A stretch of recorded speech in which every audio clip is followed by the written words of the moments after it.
మహిమ కలుగును గాక. ప్రభునందు ప్రియులరా, మన ప్రభువు రక్షకుడునైన క్రీస్తు యేసు పరిశుద్ధ నామంలో మీ అందరికీ శుభములు. 21వ తేదీ చూసారా, ఫిబ్రవరి మాసం కూడా వెళ్ళిపోతుంది. 25వ తేదీ కువైట్ నేషనల్ డే కనుక మనకి 8 గంటల ప్రార్థన చేయబోతున్నాము. అనేక మంది ఉపవాసాలు ఉంటున్నారు, మీ శరీరాలను నలగొట్టుకుంటున్నారు. ఏది ఏమైనప్పటికీ ఈరోజు దేవుడు మనకి ఏర్పాటు చేసిన వాక్య ధ్యానము, దేవుడు పక్షపాతి కాడు, దేవుడు పక్షపాతి కాడు. అపోస్తల కార్యములు 10వ అధ్యాయము 34వ వచనం, పూర్తి వచనము, దేవుడు పక్షపాతి కాడని నిజముగా గ్రహించి ఉన్నాను. ఎవరు చెప్తున్న మాటలు? పౌలు గారు మొత్తము ఆ యొక్క పత్రికలో రాసిన మాటలు. అయితే ప్రస్తుతము పేతురు గారు కొర్నేలి దగ్గరికి వెళ్ళి, ఏ రోజునైతే దేవుడు అన్యాయస్తుడు కాదని, ఆయన్ని నమ్మిన వారందరికీ కూడా ఆయన రక్షణని ఇస్తాడని, ఏ రోజునైతే దేవుని యొక్క కృపా మహిమకు పిలువబడిన వారు అనగా ఎప్పుడైతే కొర్నేలి ఇంటికి వెళ్తాడో, ఒక అన్యుడి ఇంటికి వెళ్తాడో, అక్కడ ఈ వాక్యాలు మనము చూడగలుగుతున్నాం. ఈ రోజున ద క్యారెక్టరిస్టిక్స్ ఆఫ్ గాడ్, ఇవి నేర్చుకునే ముందు, అంటే దేవుని గుణగణాలు. ఇక్కడ ఇంగ్లీష్ వెర్షన్ లో ఒక సింపుల్ మాట ఉంది. New international version acts chapter 10 verses 34 ఏమని చెప్తుంది? Then Peter began to speak. పేతురు ఈ విధంగా ప్రారంభించాడు. ఐ నౌ రియలైజ్, నేను ఇప్పుడు గ్రహించుచున్నాను, నేర్చుకుని ఉన్నాను, తెలుసుకుని ఉన్నాను, అవగాహన చేసుకున్నాను. How true is that God does not show favouritism. అంటే ఫేవరిటిజం చాలా సార్లు మనకి తెలియకుండా పక్షపాతం అంటే ఏం కాదు, స్వార్థం అంటే ఏం కాదు. మనకి నచ్చినోళ్ళు రెండే రెండు గుంపులు. మనకి నచ్చినోడు ఏం చేసినా కూడా నచ్చుతుంది, నచ్చినోడు కనీసం వాడి మొహం కూడా చూడబుద్ధి కాదు. ఇదే పక్షపాతం నీలో ఉంది. అది పెట్టుకుని నీవు దేవుని రాజ్యమును ఎలా ప్రకటించగలవు? కాబట్టి చాలా విషయాల్లో దేవుడు బాహ్య రూపమును లక్ష్య పెట్టడు అని పదే చెప్తున్నాం. మనిషి నరుని వేషము దేవుడు చూడడు, ఆయన హృదయాలని, అంతరంగాలని చూస్తారు. ఈ రోజున ఆరాధించడానికి వచ్చిన యవనస్తుల్ని అనేక మంది ఈ యొక్క ఛాందస్తవాదంలో చెప్తున్నారు.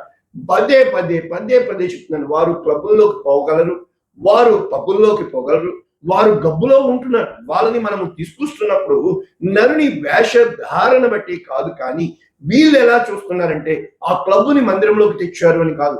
వాడు క్లబ్లో ఉన్నాడు ఒకప్పుడు, వాడు ఇప్పుడు దేవుని యొక్క సన్నిధిలోనికి వచ్చాడు కనుక అతని బాహ్య రూపం కాదా, అతని అంతరంగ స్వభావంలో నిజంగా మార్పు అనేది మనం తేగలుగుతున్నామా? అలా తేకుండా ఈ ప్రజెంట్ జనరేషన్ యూత్ ని మనము ఏ విధంగా దేవుని వైపు తిప్పగలుగుతాము? కనుక ఎప్పుడూ కూడా మన హృదయము విశాలముగా ఉండాలి, మన అంతరంగము విశాలంగా ఉండాలి, బ్రాడ్ మైండెడ్ గా ఉండాలి. మనము సమస్తమును కూడా స్పోర్టివ్ ఫీచర్ తో చూడగలగాలి. ఏ రోజునైతే నీవు స్పోర్టివ్నెస్ తో చూడగలుగుతావో ఆ స్పిరిట్ ని ఏమంటారు అంటే, నేను సహించలేనండి, నా వల్ల కాదండి, నో, ఆయన నిన్ను సహిస్తున్నాడే, ఆయన నిన్ను అర్థం చేసుకుంటున్నాడే, ఆయన నిన్ను గ్రహించగలుగుతున్నాడే. అంటే అర్థం ఏంటంటే, నీకొక రూలు ఇంకొకరికి ఒక రూలా ఎలా కుదురుతుంది? ఇవన్నీ నువ్వు బాగానే చేసావు, కరెక్టే, కానీ ఈ విషయంలో నువ్వు తట్టుకోలేకపోతున్నావు కదా. మాట అంటే నేను తట్టుకోలేనండి అంటూ వస్తూ ఉంటాను. అలా ఎలా కుదురుతుంది? మరి యేసు ప్రభువు వారు ఎంతగా నువ్వు తట్టుకొని నిలబడితేనే కదా నీ ఒరిజినల్లో నకిలీ తెలుస్తుంది. ఏ రోజున అయితే నీ హృదయానికి తగిలే దెబ్బలు, నీ యొక్క హృదయంలో వచ్చే ఆలోచనలు, నీవు దాన్ని బట్టి నిర్ణయించే తీర్పులు, ఇవే నీ హృదయాన్ని దేవుని వైపు చూపిస్తున్నాయి. కనుక ఈ రోజున మనం నేర్చుకుంటున్న, ఇంతకు ముందు కూడా నేను నేర్పించాను, దేవునికి పక్షపాతం లేదు. ఎలాగ నేర్చుకోవచ్చు? దేవునికి పక్షపాతం లేదు. చాలా విషయాల్లో మనకి తెలియకుండా మన హృదయము దేవుని నిందించేయడానికి సూచనగా ఉంది.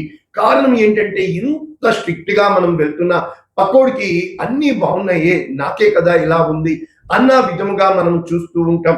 ప్రతి విషయంలో కూడా ఆ విధమైన కృంగుపాటు మనల్ని లొంగదీస్తూ ఉంటుంది. ఇక్కడ నేను చెప్పాలనుకుంటున్న పాయింట్ ఏంటంటే, ఎప్పుడూ కూడా మన చుట్టూ ఉన్నదాన్ని చూస్తూ ఉంటాం, అంటే మన కళ్ళతో అవగాహన చేసుకుంటూ ఉంటాం. కనుక ఇక్కడ పేతురు ఏం చెప్తున్నాడు? నేను గ్రహించగలిగి ఉన్నాను. అంటే ఇది ఇన్సైట్ అంటారు. అంటే నీవు ఎప్పుడైతే నీ బాహ్య ప్రపంచము కాక నీ అంతరంగములో నీవు గ్రహించడమే ఇన్సైట్ అంటారు. ఇంకా చెప్పాలంటే మీ మనోనేత్రములు వెలిగించుటను బట్టి. ఎప్పుడైతే నీ మనోనేత్రములు వెలిగింపబడతాయో అప్పుడు పౌలు చెప్తున్నాడు, ఏవేవి నాకు లాభకరములైనవో, ఏవేవి నాకు క్షేమకరమైనవో, వేటిని పట్టుకొని నేను వేలాడానో, వేటి ఎందే నా లక్ష్యం ఉంచానో ఇప్పుడు నేను అవగాహన చేసుకోగలుగుతున్నాను. సమస్తము పెంటతో సమానముగా ఎంచుకుని క్రీస్తు యేసు ప్రభువునందు ఉన్నతమైన పిలుపునకు కలుగు బహుమానము నిమిత్తము వెనక ఉన్న వాటిని మరిచి, అంటే ఒకప్పుడు నేను హింసకుడను, దూషకుడను, హానికరుడను. దేని విషయంలో?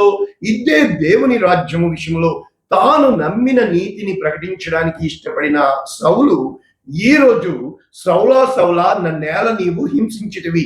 నేలను పడవేయబడినప్పుడు అతనికి ఇన్సైట్, ఆ మనోనేత్రములు వెలిగించబడే దర్శనము ఒక్కసారి పొందిన మరుక్షణము వెనక్కి తిరిగి చూడకుండా ముందున్న వాటి కొరకు నేను వెనుక ఉన్న వాటిని మరిచి ముందుకే పరిగెడుచున్నాను అని చెప్పి తను స్పష్టముగా ధైర్యముగా తన విశ్వాస ప్రమాణమును ఏది అయితే తను నమ్మి ఉన్నాడో, ఏ విధముగా తన జీవితాన్ని సమర్పించి ఉన్నాడో దేవుని చిత్తములో తన జీవితాన్ని చూసుకుంటూ ముందుకు వెళ్ళుటకు ప్రయాసపడినట్లు మనం చూడగలుగుతున్నాం. అంటే అర్థం ఏంటంటే దేవుడు పక్షపాతి అనే కంటే ఒకే ఒక్క మాట, నేను అన్యాయస్తున్నా నా కుమారుడా అని దేవుడు నిన్ను అడిగితే నువ్వేం చెప్తావు? ఖచ్చితంగా అవును ప్రభువా. కారణం ఏంటి? ఒక యోనా చెప్పాడు. ఏమని చెప్పాడు? వారందరూ పాపులు, నేనెందుకు చెప్పాలి అని చెప్పి యోనా దేవుని సన్నిధి నుంచి పారిపోతుంటే ఒక్క మాటలో చెప్పాలంటే యోనాకి అది మింగుడు పడలేదు, ఇష్టం కాలా. కానీ యోనా నాశనానికి వెళ్ళిపోతున్నాడు, దేవుణ్ణి వ్యతిరేకిస్తున్నాడు, దేవుని మీద తిరగబడుతున్నారు కనుక ఒక చేపని దేవుడు సిద్ధపరిచి, చేప కడుపులో యోనాని భద్రపరిచి ఎంతగా జాగ్రత్త చూపించి, ఇప్పుడు యోనాకి కష్టం కలిగిందా, చేపకి కష్టం కలిగిందంటే చేప ఎంతగా పెనుగులాడిపోయి ఉంటుంది.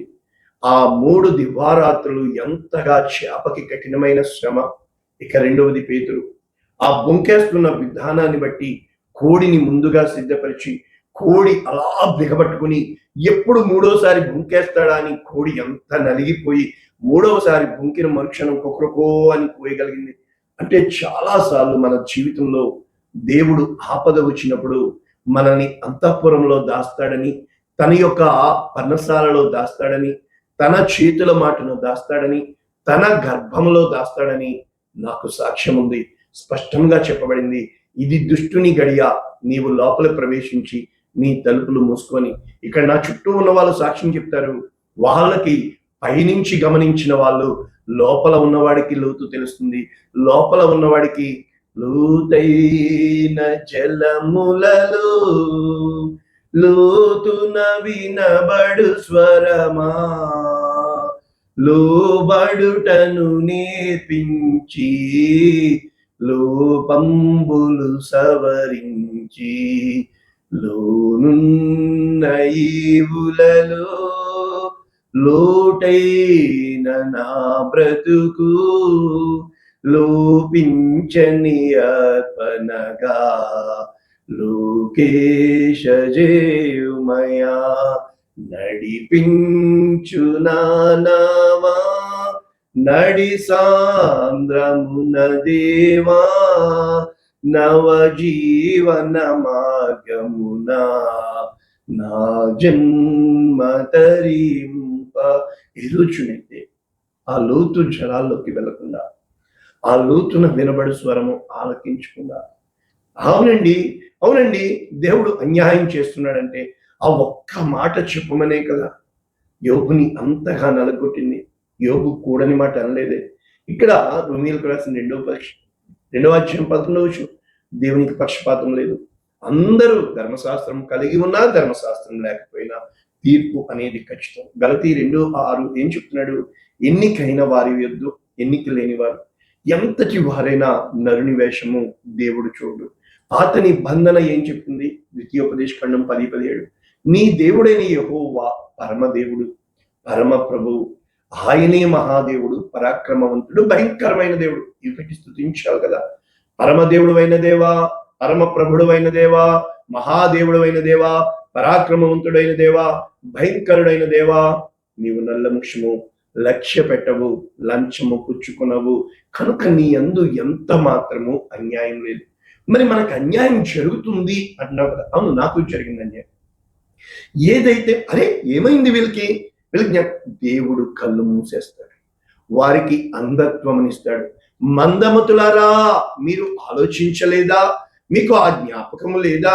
మీరు ఒక్కసారి వెనక్కి చూసి మేలు ఏ ఎండకు ఆ గొడుగు పట్టే వీరికి ఎందుకంటే, అవును ఎప్పుడు కూడా అందరూ మాట్లాడినట్లే నువ్వు మాట్లాడుతున్నావు. ఇందులో వింత ఏముంది చింతపడ్డానికి? ఎప్పుడైతే నీవు అందరిలాగా కాకుండా మాటికి ముందు ఒక్కసారి నిదానించి, మాటికి ముందు ఒక్క క్షణము నీవు ఆలోచించి, మాటికి ముందు ఒక్కసారి నీవు అవలోకనము చేసుకుని, మాటికి ముందు ఒక్కసారి ఈ మాట ఎంతటి దయంకైనా వెళ్తుంది కదా అన్న జ్ఞానము నీకుంటే, ఆ రోజున దేవుడు నీ పక్కనే ఉన్నాడని, ఆయన నీ పక్షముగా ఉన్నాడని ఇక్కడ దేవుని యొక్క వాక్యం చెప్తుంది. మలాకీ గ్రంథము 2:17, మీ మాటల చేత యెహోవాను ఆయాసపరుచున్నారు. అంటే దేని చేత? మాటల చేత. ఎలాగా? దుర్మార్గులు యెహోవా దృష్టికి మంచివారు, వారి యందు ఆయన సంతోషపడుతున్నాడు. కనుక న్యాయకర్త ఏమాయడు అని మీరు చెప్పుకుంటున్నారు కదా.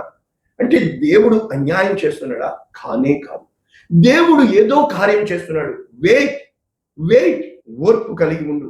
నిన్ను దేవుడు హెచ్చించడానికే తప్ప దేవుడు నిన్ను తగ్గించడానికి ఈరోజు నా జీవితంలో నేను రుచి చూచి గ్రహించి ఆ మార్గము గుండా వెలుచు ఆ ఇరుకుగా ఉన్నప్పటికీ నన్ను నేను సిద్ధము చేసుకొని క్యోं दिल पे लेता है, राइट ले रे, क्यों झगड़ा करता है? ఏ రోజునైతే నిన్ను నీవు ప్రశ్నించుకునేవాడిగా ఉంటావో లోకాన్ని ప్రశ్నించవు. ఎప్పుడైతే లోకాన్ని ప్రశ్నించేవాడిగా ఎదుగుతావో ఏ రోజు కూడా నీ రక్షణ అనుభవంలో నువ్వు ఎదగలేవు. ఇవి ఆత్మీయ పాఠాలు, గుర్తుపెట్టుకోండి. ఈ ఆత్మీయ పాఠాలు అది ఆత్మీయముగా రెండు దేవుడు నేర్పిస్తూ ఉంటాడు. ఒకటి పాఠం, రెండవది గుణపాఠం. పాఠం అంటే ఏంటంటే శ్రమ కలుగక ముందు చెప్పే స్వరము, శ్రమ కలుగాక గుణపాఠం చెప్పడు, సరిదిద్దుకోవడానికి అవకాశం ఇస్తూ ఉంటాడు. ఇవి రెండే మన జీవితంలో అంతము వరకు, అనగా మనము పడిపోతూ ఉంటాం, లేస్తూ ఉంటాం, మనం కుమిలిపోతూ ఉంటాం, కృంగిపోతూ ఉంటాం, విరిగిపోతూ ఉంటాం, నలిగిపోతూ ఉంటాం. ఇది జీవిత కాలము నడిచే చక్రము. ఏ రోజునైతే ఈ లైఫ్ సైకిల్లో మనము ఎన్నిసార్లు పడ్డామో కాదు, ఎన్నిసార్లు నిలబడ్డామో కాదు, మన లక్ష్యము ఏంటంటే మన హృదయంలో. కనుక కీర్తనాకారుడు 73 కావచ్చు, హగ్గై కావచ్చు, హబక్కు, వీళ్ళందరూ కూడా అలాగే రాశారు. ఏమంటారు? భక్తిహీనుల క్షేమము నాకు కంటబడినప్పుడు, గర్వించు వారు నాకు నేను చూచినప్పుడు, వారు ఏ విధముగా ఉంటున్నారు అని చెప్పి నేను కుళ్ళుకొన మత్సరపడ్డాను. వారు పుష్టిగా ఉంటారు, వారు పట్టుకునే అన్ని బంగారం అవుతాయి, వారు ఎంత లేదు అంత అంటూ ఉంటారు, మనుషుల్ని నీచి చూపు చూస్తూ ఉంటారు, ఆకాశము తట్టు వారు అంతగా మేడలు మిద్దెలు కడుతూ ఉంటారు, వాళ్ళు పట్టుకున్నది అంతా కూడా మేలు జరుగుతుంది. మరి మహోన్నతుడైన దేవుడు ఎక్కడ ఉన్నాడు? ఆయనకి ఏం తెలుస్తుంది? కనుక వారు అన్నీ బాగున్నారే అని చెప్పి నేను అనుకుంటున్నాను, నా హృదయమును శుద్ధి చేసుకుంటే ఏం లాభం వచ్చింది అని చెప్పుతూ ఇది మంచి చరణంలో పెట్టారు. మరి ఆ పాట రాసిన ఆ యొక్క రచయిత ఏమన్నాడు? ఒక్క మాటలో, విశ్వాస పోరాటములు ఎదురాయ శోధనలు, లోకాశలాల జడిలు సడలితి విశ్వాసములు, దుష్టుని క్షేమమునే చూచి ఇక నీతి వ్యర్థమని అనుకునగా. ఎంత బాగా రాశాడు. అంటే మన జీవితంలో నీవు దేన్ని చూస్తున్నావు? అయితే ఇక్కడ భక్తుడు ఆసాపు చెప్తాడు, నేను దేవుని పరిశుద్ధ స్థలములోనికి పోయి వారి అంతమును గూర్చి ధ్యానించే వరకు ఆ సంగతి నాకు ఆయాసముగా, వారు కాలు జారిన చోటనే ఉంచున్నారు, నశించునట్లు క్షణమాత్రములోనే వారు పాడైపోదురు. అయితే మేలుకొన్నవాడు కలకని మరిచిపోయినట్లు నీవు వారిని తృణీకరిస్తావు. కనుక నా హృదయము మత్సరపడిను, నా అంతరింద్రియములో నేను వాక్కులు పడి తిని, నేను తెలివి లేని పశుప్రాయుడని తిని నీ సన్నిధిని కానీ నీవు ఎల్లప్పుడూ నా చెయ్యి పట్టుకుని ఉన్నావు, నీ ఆలోచన చేత నన్ను నడిపిస్తున్నావు, మహిమలో నన్ను చేర్చుకుంటావు. ఆకాశమందు నీవు తప్పన ఏ రోజున అయితే ఈ డిక్లరేషన్ మనము కలిగి ఉంటామో ఆ విధమైన నడిపింపు దేవుడు నిన్ను బట్టి పరలోక రాజ్యంలో పండుగ చేస్తున్నాడని, నిన్ను బట్టి సంతోష గానాలు చేస్తున్నాడని, నిన్ను బట్టి జయధ్వనులు చేస్తున్నాడని, ఇది దేవుని చిత్తమై ఉన్నది. అటువంటి కృప, అటువంటి కనికరము, అటువంటి ప్రేమ దేవుడు మన పట్ల కలుగు చేయనుగాక. పరిశుద్ధుడా, ప్రేమ కలిగించండి. ఇతమైన వాక్యము అనేక మందికి ఆశీర్వాదంగా, అనేక మందికి దీవెనకరంగా, అనేక మంది రక్షణకు ఆధారంగా చేయమని మా ప్రార్థన ఆలకించి మా ప్రార్థన అంగీకరిస్తామని యేసు శ్రేష్టమైన నామమున దీవిస్తున్నాము తండ్రి. ఆమేన్. God bless you all. దేవుడు మిమ్మల్ని దీవించుగాక. ఆమేన్.